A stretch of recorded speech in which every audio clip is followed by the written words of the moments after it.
Olá pessoal, bom dia, tudo bem? Então no vídeo de hoje eu apresentarei para vocês mais uma resenha elaborada na disciplina de Direito Penal, uma análise crítica, de um filme, já um filme antigo, e eu lerei aqui para vocês 8 páginas de texto que eu fiz sobre este filme, Os Donos da Rua. Não sei se vocês já ouviram falar ou já assistiram. Se não, procurem. Tem disponível na plataforma do YouTube este filme completo. É muito interessante, muito importante que vocês assistam. Lembrando que Os Donos da Rua não é um filme que está direcionado a uma temática específica do direito penal, mas algumas problemáticas da sociedade norte-americana e que também vai repercutir, obviamente, por todo o planeta, por toda a sociedade mundial. O Brasil, por exemplo, é uma das sociedades em que as cenas do filme lembram muito as nossas cenas reais do cotidiano. Então, o filme, como eu já disse para vocês, Os Donos da Rua, foi analisado, foi apresentado nesta resenha com base em 3 perspectivas, ressaltando 3 aspectos principais do filme.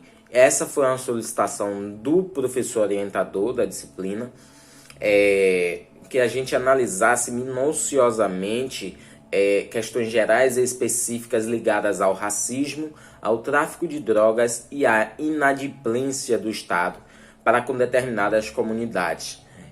Para quem não sabe aí o significado da palavra inadimplência, seria mais ou menos basicamente falta, de algo. Inadimplência seria uma dívida, de que uma pessoa tem para com a outra. E essa inadimplência é justamente a falta de exercício do Estado, a dívida do Estado para com determinadas comunidades, Ou também poderíamos dizer, em determinado sentido, a falha da prestação do serviço do Estado para com essas comunidades. Então, a inadimplência está aí neste sentido, não exatamente de uma dívida monetária, financeira, de uma dívida econômica, mas uma dívida em outros aspectos, Então, é uma produção, este filme, da década de 1990, então retrata esta sociedade norte-americana. A obra que também está presente na plataforma da Netflix, é enquadrada no gênero de filmes clássicos, de dramas e de dramas policiais. Então, cenas e momentos são enquadrados como sombrios e comoventes, e tem como atores no filme que no filme são personagens principais, destacando o Cuba Gooding, como o Tree, chamam ele assim, salvo engano, Tree Styles, a Laurence Fishburne e o Furious Styles, Então, a localidade em que o filme acontece é em Los Angeles, uma famosa cidade do estado da Califórnia, nos Estados Unidos, Então, eu tô lendo aqui a resenha para vocês, Então, eu vou dando as minhas impressões e ao mesmo tempo vou lendo o material da resenha para vocês. Para entrar nas questões principais da obra, cabe mencionar a sinopse do filme, que existe lá, Todo filme tem uma sinopse, um resumozinho, em que diz que em uma área barra pesada de Los Angeles, um jovem divide a rotina entre a escola, as cobranças do pai exigente e o violento mundo das drogas e das gangues. Então, é importante situar o leitor, com base nesta sinopse, fazendo algumas considerações a respeito dos principais personagens. O Tree Styles, no início do filme, é uma criança que mora com a sua mãe, a Reva Styles, e vive distante de seu pai. Então, após uma briga de escola e consequente suspensão deste garoto, acontece uma reviravolta em sua vida, pois conforme se vê nas cenas do filme, o garoto havia feito um trato escrito e assinado com seus pais de que caso tivesse mau comportamento, teria que ir morar com seu pai. Então, recapitulando aí, só sintetizando, Styles é uma criança que mora em um bairro, né, violento, como já foi dito aí.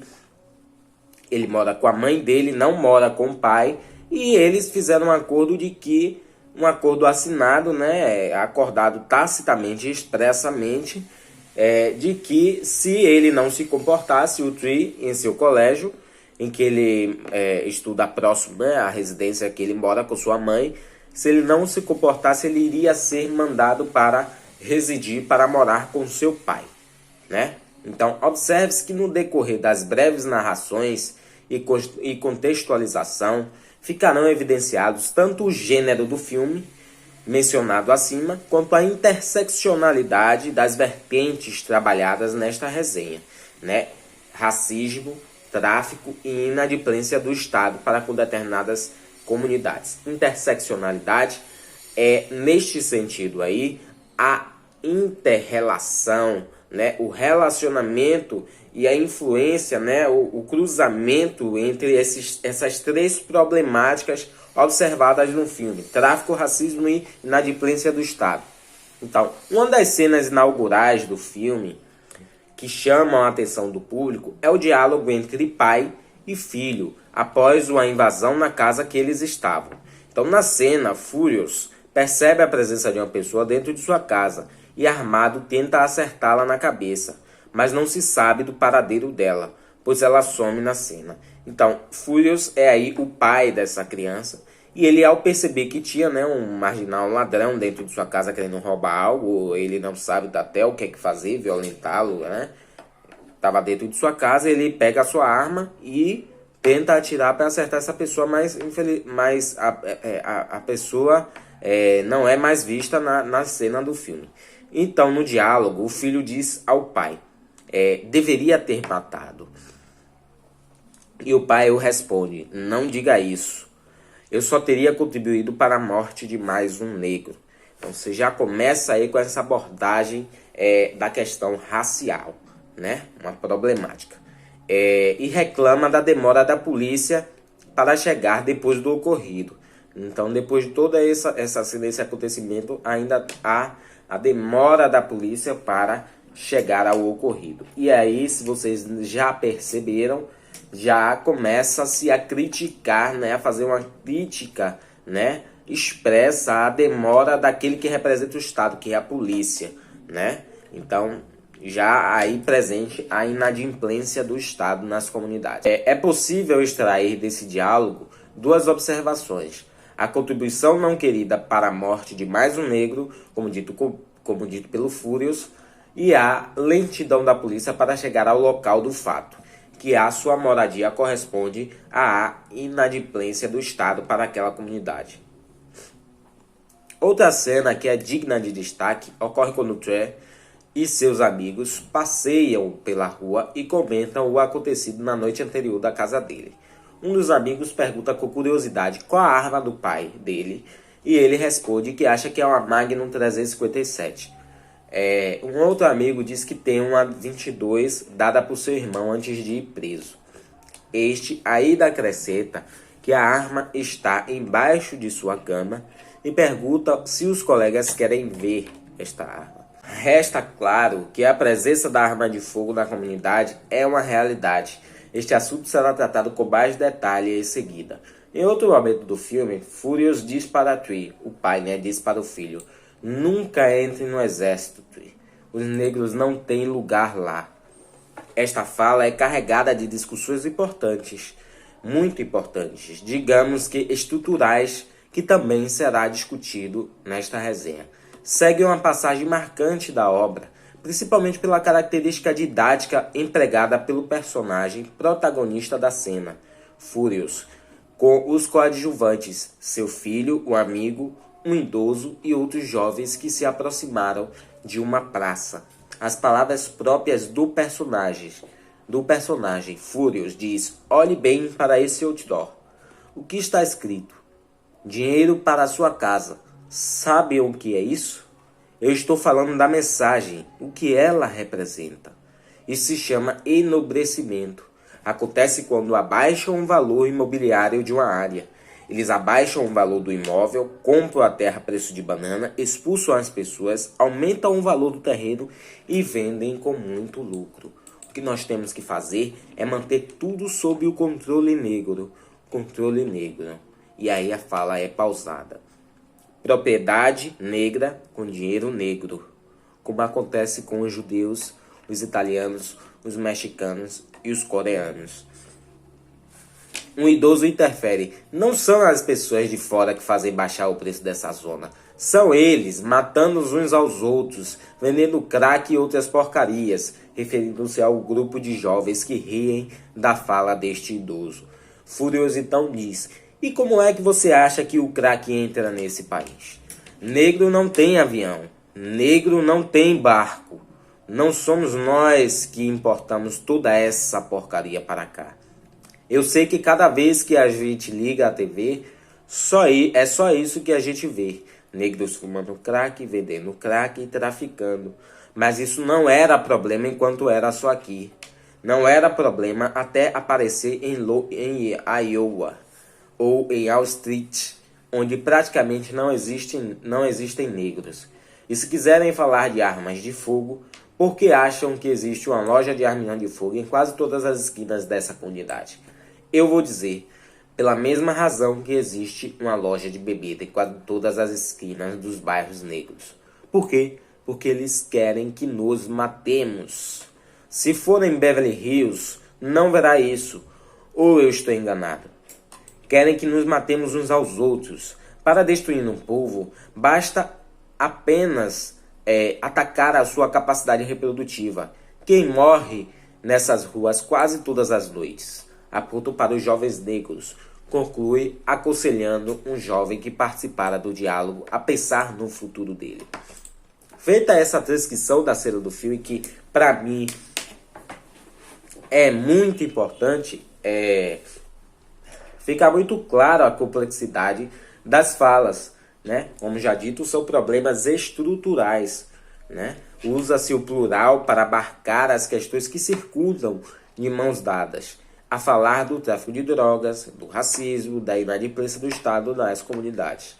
E problemas estruturados porque o Estado opera com o seu sistema racista para obter um fim dito pelo próprio personagem, o do controle das comunidades negras e a posterior extinção de forma escalonada, de forma gradual destes mesmos povos. O exemplo que traz à tona a presença forte do capitalismo na contribuição dessas desigualdades racistas é a questão imobiliária apontada pelo Furious. E como enfrentamento a este problema, ele propõe que é necessário manter o controle negro, citando exemplos de outros povos. Percebe também que a interferência do Senhor na fala do Furious é interessante para compreender como ocorre essa estruturação racista e controlada, porque ele diz que o que faz baixar o preço da região são os próprios negros matando uns aos outros, vendendo crack, além de outras porcarias. Ao refletir sobre esta objeção do Senhor, cabe indagar: quem patrocina as drogas? De onde elas vêm? E como elas vêm?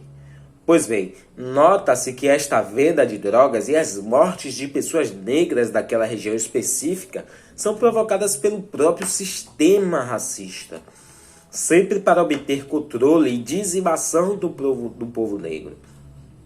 As respostas também estão na contundente fala de Furious, onde exemplifica que os negros não têm aviões, barcos e nenhum outro meio de importar drogas para aquele país. Prossegue o raciocínio com outros exemplos da estrutura pensada para atacar apenas grupos negros, quando menciona a presença de inúmeras lojas de armas e de bebidas nas comunidades negras. Resta claro, seguindo o raciocínio do personagem, que é tão contemporâneo e pertinente, que o intuito das lojas de bebidas alcoólicas é de prejudicar a saúde das pessoas negras e também provocar outros resultados, no ponto de vista de quem aqui escreve, que seriam os acidentes graves em decorrência do álcool no trânsito ou acidentes domésticos afins, bem como as brigas generalizadas com resultados os quais nós já sabemos. Eu acabo de entrar agora na 5ª página da resenha e caso esse vídeo fique extenso, eu não sei se eu vou conseguir postá-lo inteiro, eu farei uma divisão, tá? Aí vocês acompanham a parte 1 e a parte 2. Eu não sei como é que ficará esse vídeo, apenas fazendo essa observação para vocês aí, se eu acabar interrompendo esse vídeo agora, vocês aguardem a parte 2 que eu termino a resenha com a parte 2. Então, dando continuidade, em outra passagem da obra,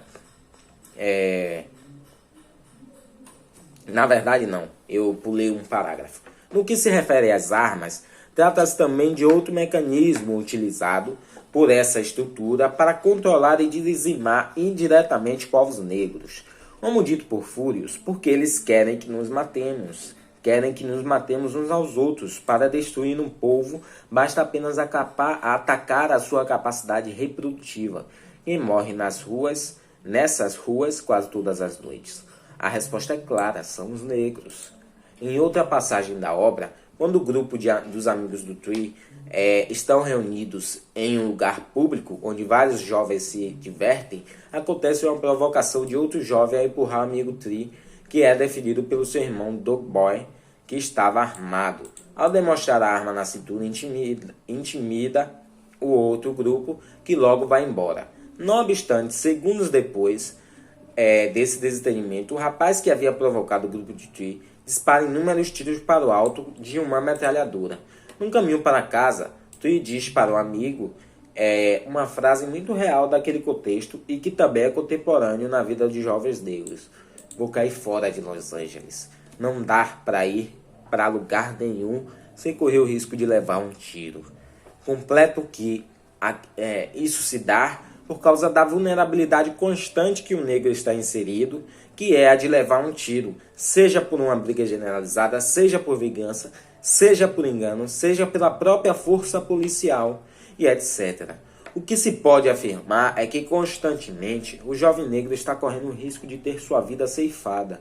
Por mais que por estas considerações anteriores sejam suficientes para evidenciar o quanto o Estado é inadimplente para as comunidades negras, vale levantar outra passagem capaz de demonstrar algo para além da omissão estatal.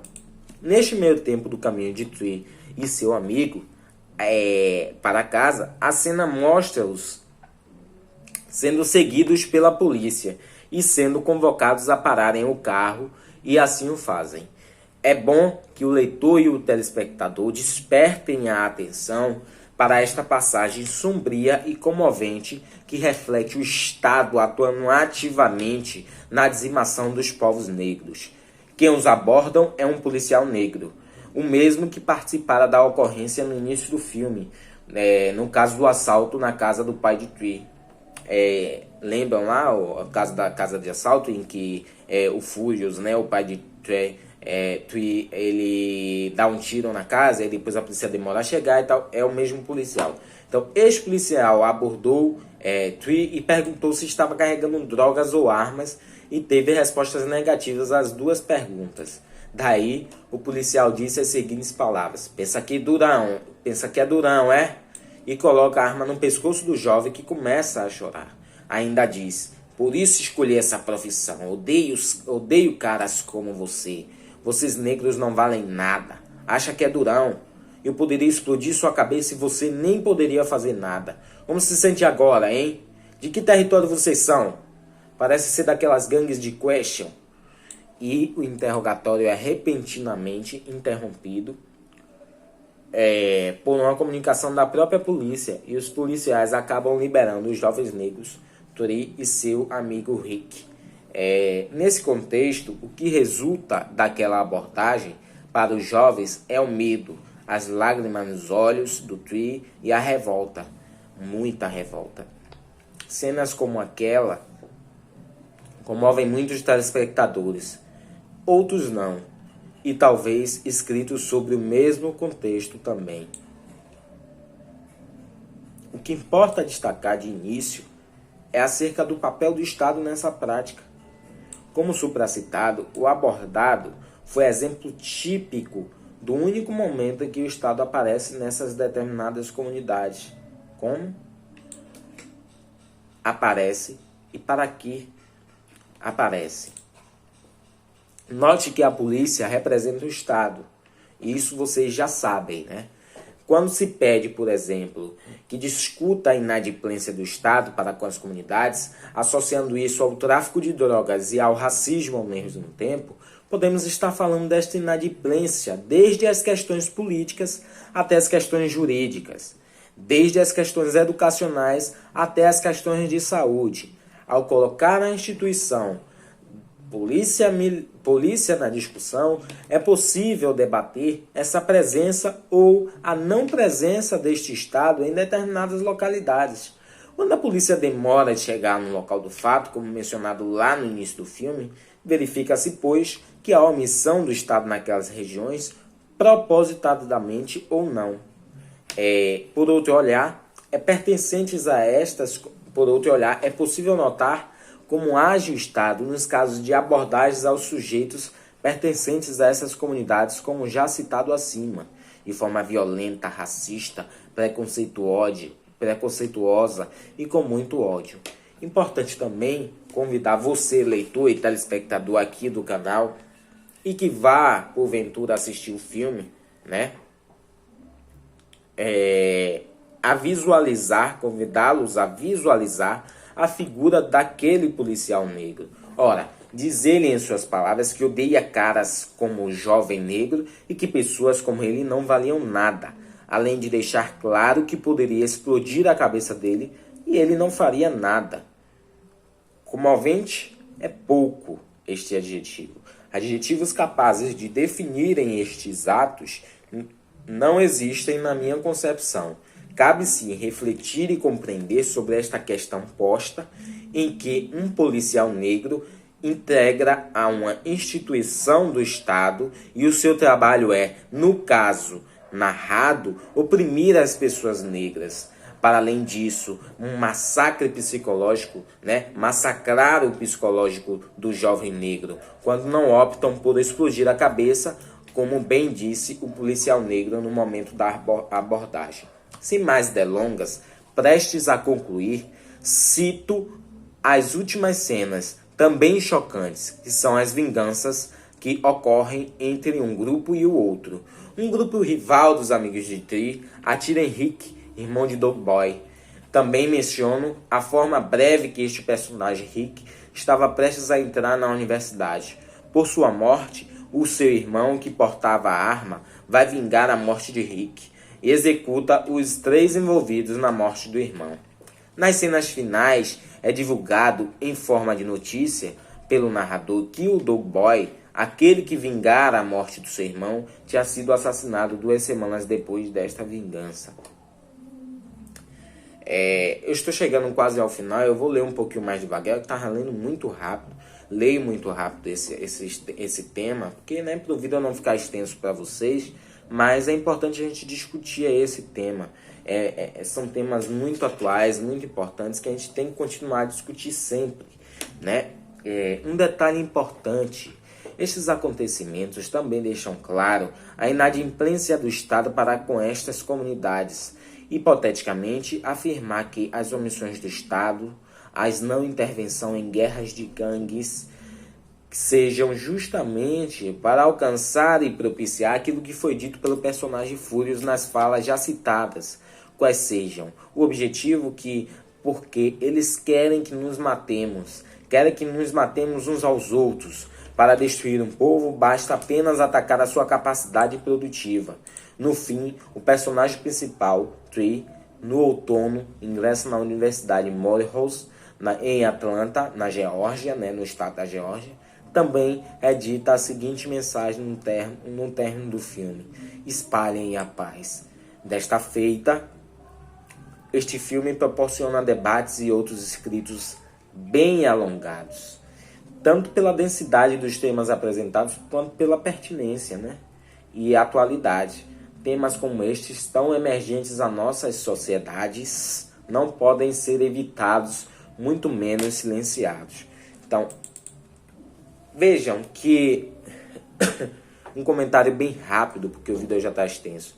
E depois eu posso fazer um outro vídeo apenas de comentários meus, de críticas minhas, às problemáticas apresentadas nesse filme.